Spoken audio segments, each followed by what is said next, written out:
قمنا للدعوة لله رب العالمين. الحمد لله رب العالمين والصلاة والسلام على أشرف الأنبياء والمرسلين نبينا محمد وعلى آله وصحبه أجمعين ومن تبعهم بإحسان إلى يوم الدين. تفسیر سورۃ الغاشیہ. سورۃ الغاشیہ کی تفسیر ہے اور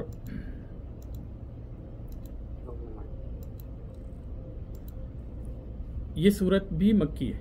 جس طریقے سے سورۃ الاعلیٰ مکی ہے اسی طرح سے یہ سورہ بھی مکی ہے.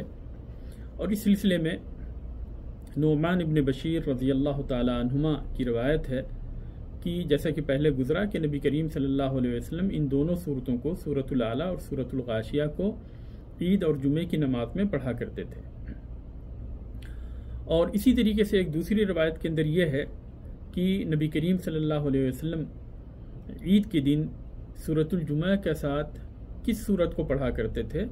تو نعمان ابن بشیر رضی اللہ تعالی عنہما نے فرمایا کہ حل اتاک حدیث الغاشیہ، کہ نبی کریم صلی اللہ علیہ وسلم اس کے ساتھ حل اتاک حدیث الغاشیہ پڑھا کرتے تھے.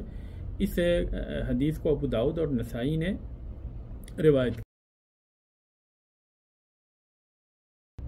اب اس کی یعنی تفسیر سے پہلے ہم آتے ہیں اس کے ترجمے کی جانب کہ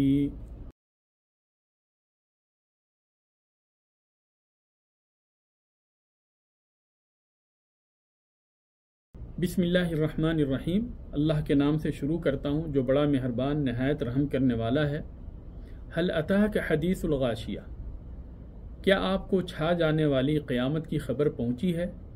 وجوہ یومئذ خاشعہ، بہت سے چہرے اس دن ذلیل ہوں گے. عاملۃ ناصبہ، سخت محنت کرنے والے تھکے ہوئے ہوں گے. تصلی نارا حامیہ، دہکتی ہوئی آگ میں داخل ہوں گے. تسقى من عین آنیہ، کھولتے ہوئے چشمے سے پانی پلائے جائیں گے.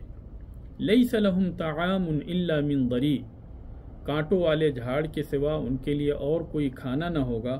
لا یسمن ولا یغنی من جوع، جو نہ موٹا کرے گا نہ بھوک مٹائے گا. وجوہ یومئذ ناعمہ، بہت سے چہرے اس دن تر و تازہ ہوں گے. لسعیہا راضیہ، اپنے کیے ہوئے اعمال پر خوش ہوں گے. فی جنت عالیہ، عالی مقام جنتوں میں ہوں گے. لا تسمع فیہا لاغیہ، وہ اس میں کوئی بیہودہ بات نہیں سنیں گے. فیہا عین جاریہ، اس میں بہتے ہوئے چشمے ہوں گے. فیہا سرر مرفوعہ، اس میں اونچے اونچے تخت ہوں گے. واکواب موضوعہ، اور قرینے سے بھرے ہوئے پینے کے پیالے رکھے ہوئے ہوں گے. ونمارق مصفوفہ، اور گاؤ تکیے قطاروں میں لگے ہوئے ہوں گے. وزرابی مبثوثہ، اور نفیس قالین بچھے ہوئے ہوں گے. افلا ينظرون الى الابل کیف خلقت، تو کیا یہ اونٹوں کی طرف نہیں دیکھتے کہ کیسے عجیب پیدا کیے گئے ہیں. وإلى السماء کیف رفعت، اور آسمان کی طرف کہ کس طرح بلند کیا گیا ہے. وإلى الجبال کیف نصبت، اور پہاڑوں کی طرف کہ کس طرح گاڑ دیے گئے ہیں. وإلى الأرض کیف سطحت، اور زمین کی طرف کہ کس طرح بچھائی گئی ہے. فذکر انما انت مذکر، تو آپ نصیحت کیجئے، آپ تو صرف نصیحت کرنے والے ہیں. لست علیہم بمسیطر، آپ ان پر داروغہ نہیں ہیں. الا من تولی وکفر، ہاں مگر جو منہ موڑے اور کفر کرے. فیعذبہ اللہ العذاب الاکبر، تو اللہ اسے بہت بڑا عذاب دے گا. ان الینا ایابہم، بے شک ہماری طرف ہی ان کو لوٹ کر آنا ہے. ثم ان علینا حسابہم، پھر بے شک ہمارے ہی ذمے ہے ان کا حساب لینا. اس سورہ کے ترجمے کے بعد میں ہم آتے ہیں اس کی تفسیر کی جانب. چنانچہ اللہ تبارک و تعالیٰ نے اس سورہ کے اندر سب سے پہلے قیامت کے ناموں میں سے ایک نام کا تذکرہ کرتے ہوئے اللہ تبارک و تعالیٰ نے یہ سوال کیا، حل اتاک حدیث الغاشیہ، کہ کیا آپ کے پاس یعنی چھپانے والے کی خبر آ گئی. دراصل غاشیہ یہ قیامت کے ناموں میں سے ایک نام ہے، جیسا کہ ابن عباس رضی اللہ تعالی عنہما، قتادہ اور ابن زید کہتے ہیں. اور اس کو غاشیہ یعنی چھپانے والی، ڈھانکنے والی اس لیے کہتے ہیں، اس لیے کہ یہ سارے لوگوں کو ڈھانک لے گی اور سارے لوگوں کے اوپر چھا جائے گی۔ وجوہ یومئذ خاشعہ، قیامت کے دن کی حالت یہ ہوگی کہ اس دن بہت سے چہرے ذلیل ہوں گے، رسوا ہوں گے۔ دنیا کے اندر جو کچھ بھی انہوں نے کیا ہوگا وہ ان کے لیے فائدہ مند نہیں ہوگا۔ عاملۃ ناصبہ، دنیا کے اندر محنت کیے ہوں گے اور تھکے مادے ہوں گے، لیکن یہ ساری کی ساری محنت انہیں فائدہ نہیں پہنچائے گی، کیونکہ انہوں نے اللہ تبارک و تعالیٰ پر ایمان نہیں لایا ہوگا۔ اور کفر کی حالت میں جو بھی وہ اعمال کیے ہوں گے تو وہ اعمال کر کر کے تھکے تو ہوئے ہوں گے، لیکن قیامت کے دن ان کے لیے وہ اعمال فائدہ مند نہیں ہوں گے۔ تو اس طریقے سے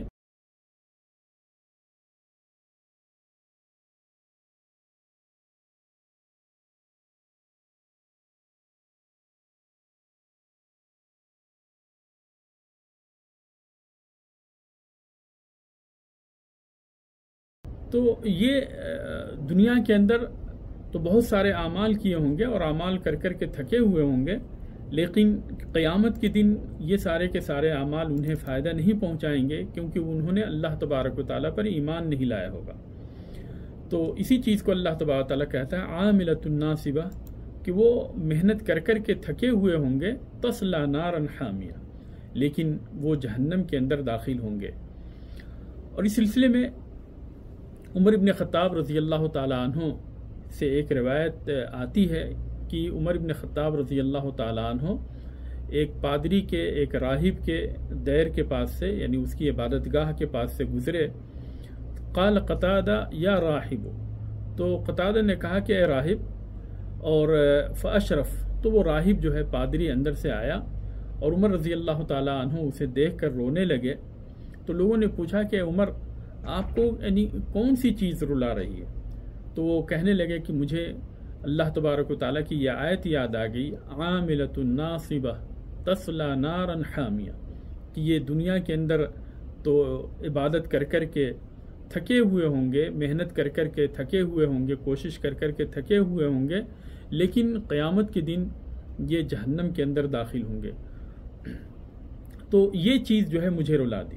اور صرف یہ انہی کی حالت نہیں ہوگی، بلکہ بہت سارے لوگ جو کہ اسلام کا دعویٰ کرتے ہیں، لیکن لوگوں نے دین کے اندر جو بدعتیں ایجاد کی ہیں، نبی کریم صلی اللہ علیہ وسلم سے جن اعمال کا کوئی ثبوت نہیں، اور اس طرح کی بدعتیں جن لوگوں نے ایجاد کر رکھی ہیں، اور ان بدعتوں کے کرنے میں اور اس کے ذریعے سے ان بدعتوں کے ذریعے سے اللہ تبارک و تعالیٰ کی قربت حاصل کرنے کے لیے تھکے ہوئے ہوتے ہیں، رات و دن محنت کرتے رہتے، عبادت کرتے رہتے، لیکن یہ عبادت اللہ تبارک و تعالیٰ سے ثابت ہی نہیں اور نبی کریم صلی اللہ علیہ وسلم کی سنت کے مطابق ہی نہیں، تو یہ عبادتیں بھی ان کے لیے کوئی فائدہ مند نہیں ہوں گی، بلکہ ان کا بھی حال انہی لوگوں کی طرح سے ہوگا کہ جو کہ عبادت کر کر کے تھکے ہوئے ہوں گے، لیکن وہ جہنم کے اندر جائیں گے۔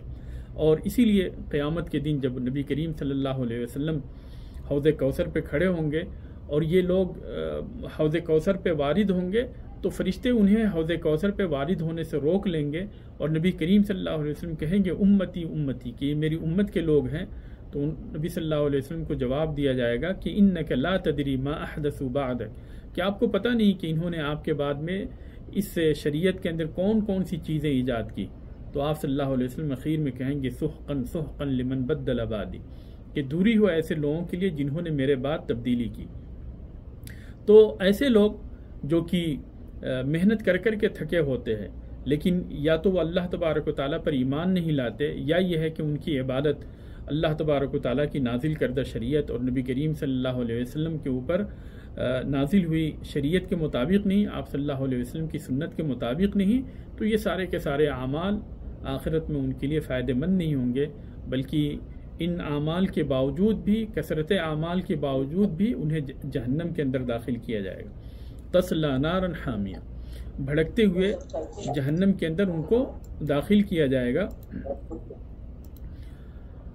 جو کہ یعنی سخت جہنم جو ہے بہت ہی زیادہ گرم ہوگا، سخت یعنی تپا ہوا ہوگا۔ تسقى من عین آنیہ، اور انہیں کھولتے ہوئے چشمے کا پانی پلایا جائے گا۔ ابن عباس اور سدی سے یہی یعنی مروی ہے کہ ایسے چشمے سے انہیں پانی پلایا جائے گا جو کہ کھول رہا ہوگا، لیس لہم طعام الا من ضریع، کہ کانٹے دار درخت کے علاوہ اور پتوں کے علاوہ ان کے پاس خاردار کانٹوں کے علاوہ ان کے پاس کھانے کے لیے اور کچھ بھی نہیں ہوگا، بلکہ جہنم کا جو یہ پیڑ ہے اسی پیڑ سے ان کو کھلایا جائے گا، اور اس کے علاوہ ان کے پاس کھانے کے لیے کوئی چیز نہیں ہوگی۔ اللہ تبارک و تعالیٰ کچھ بھی انہیں کھانے کو نہیں دے گا۔